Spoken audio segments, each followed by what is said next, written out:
Bonjour, merci d'être ici, tout le monde. Good morning and thank you for being here. Aujourd'hui, c'est le deuxième anniversaire de les dernières élections fédérales. C'est aujourd'hui, le 2e mai en 2011, que je suis devenue comme députée de Saanich-Île-de-Gulf. C'est pour moi le plus grand honneur de mon vie. I am extremely gratified to remember that 2 years ago today, the voters of Saanich Gulf Islands did me the enormous honor of sending me here to be their member of parliament. At the time I was elected, I'd been immersed in looking at the various threats to the health of Canadian democracy. The last book I'd written, which was called Losing Confidence, A Crisis in Canadian Democracy, focused on what I think is an unhealthy, even cancerous growth on democracy in Canada. And that's the growing power of political parties, and particularly the power of the leader within each of those parties. Dans les dernières deuxièmes années, mes inquiétudes ont augmenté parce que le pouvoir de le Premier ministre, le pouvoir de chef de l'opposition officielle sont plus grands pour la santé de la vraie démocratie. Et la clé, c'est le pouvoir du chef dans les lois électorales du Canada. Now, the original reasons that Elections Canada changed the elections, well, of course, the Parliament of Canada, on the advice of Elections Canada, changed our Elections Act in the late 1960s for very benign reasons. It seemed like a small change to say that for Canadians, when we walked into the ballot booth, we would see a ballot that had not only the names of the candidates, but the names of the parties they represented on the same ballot. A lot of Canadians, younger than those who didn't vote before 1970, will be surprised to realize that Canadians used to vote based on the name of their candidate without the name of the party they represented being clear on the ballot.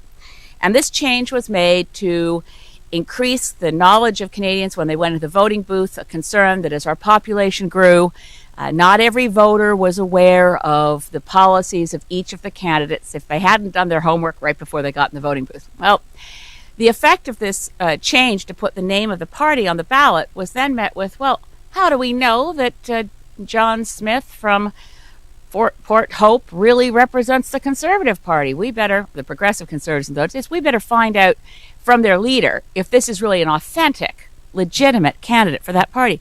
It was, one of those best examples in politics of laws of unintended consequences.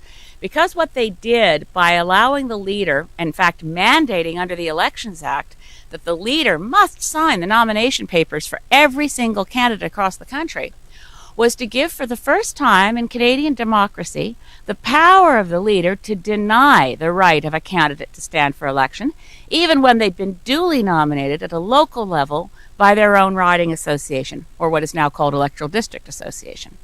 Now, we've seen this power abused. We've seen it over and over again.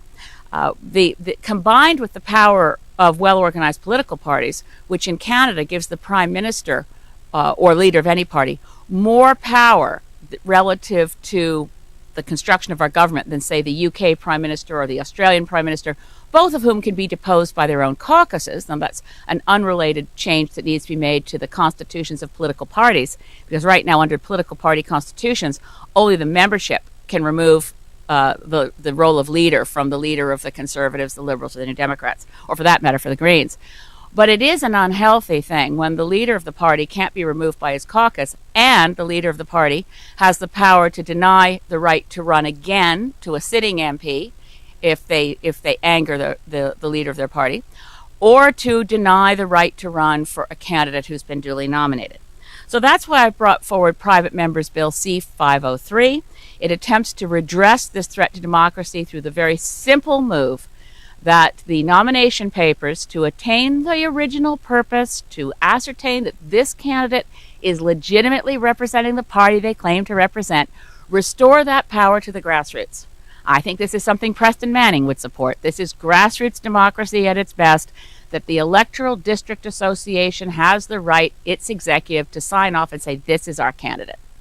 You might wonder when a real-life example of this happening, probably the most famous one, at least in my experience, where it went on quite a while with grassroots democracy fighting with the headquarters of the Conservative Party, was in the case of the former Member of Parliament for Cumberland, Colchester, Musquodoboit Valley, Bill Casey. And Bill Casey is a friend of mine and a very, very fine man. And he'd been the Member of Parliament for the Conservative Party for some time when he found he couldn't vote with the party on the basically violating the contract with the province of Nova Scotia on offshore oil revenues. At the point that Stephen Harper threw him out of caucus and said he couldn't run again, his own riding association, the Conservative Party Electoral District Association of Cumberland, Colchester, Musquodoboit Valley, insisted that this man was their candidate. They insisted he had a right to run in that riding as a Conservative. And then the Conservative Party deposed all the executive members of the Riding Association of Cumberland, Colchester, Musquodoboit Valley, and replaced them with people who were never revealed to the public. They had a secret riding association in order to assure that they could put somebody in that Stephen Harper liked. It's so profoundly anti-democratic for something like that to take place. And there are lots of other examples, and they're not all about the Conservative Party, not by any means. The threat that a leader has to deny the right to deny the nomination papers for a candidate is a significant stick that is very anti-democratic.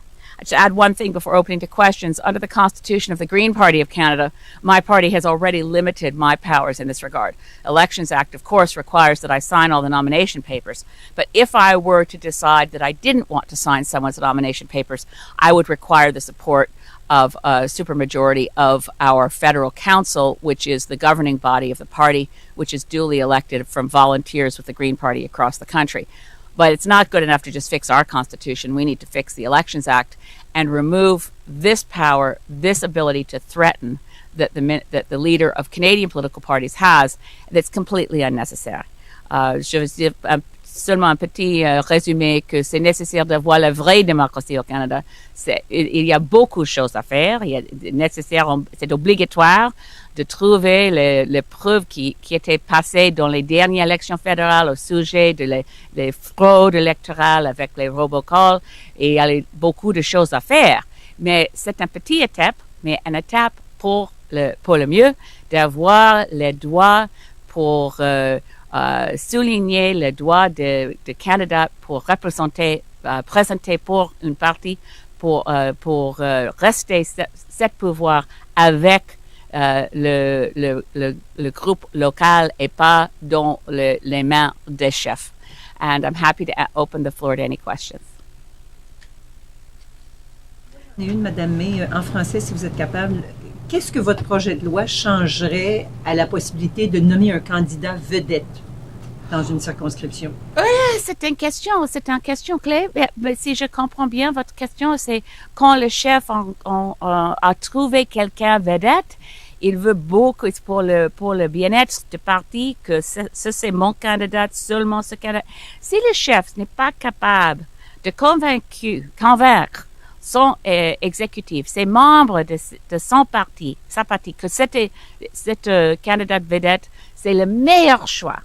C'est contre la vraie démocratie de exiger que c'est seulement cette candidate.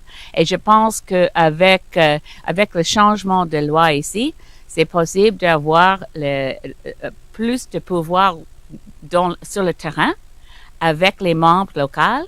Et s'ils pensent que non, ce n'est pas le candidat pour nous, peut-être ils ont raison. Mais c'est la vraie démocratie d'avoir les droits des membres locaux pour choisir le candidat préféré. C'est clair?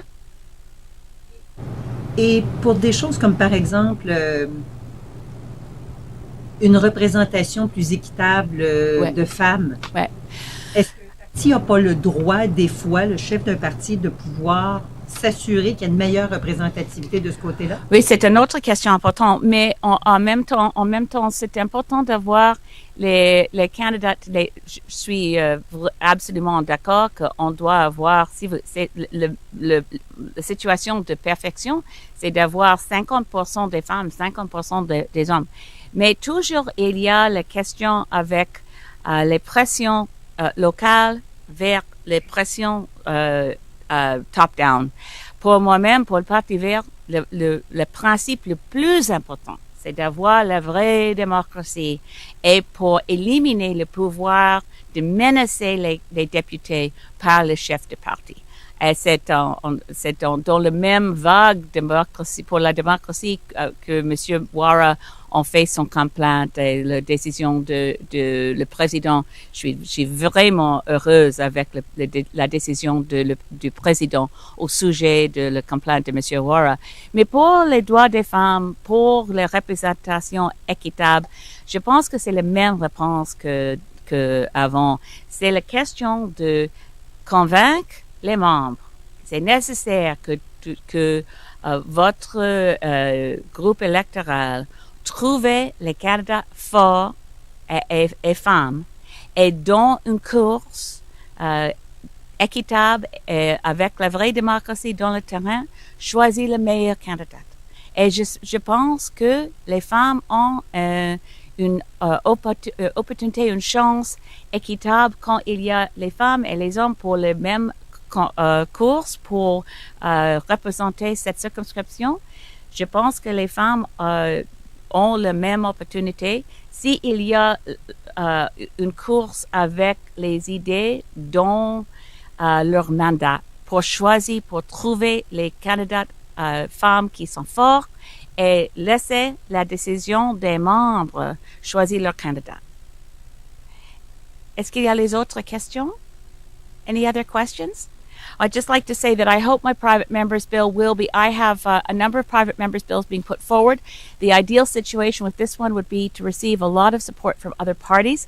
I know a lot of members on all sides of the House are very interested in this kind of change. I'm hoping that since my opportunity to put a bill forward for a vote doesn't come up for a while, I'm really hoping by putting this forward, we can shine a light on the steps that can be taken to address the democracy deficit in the House of Commons and in Canadian politics. Oh, I see another question. I came in late, but Marika Walsh, Global News.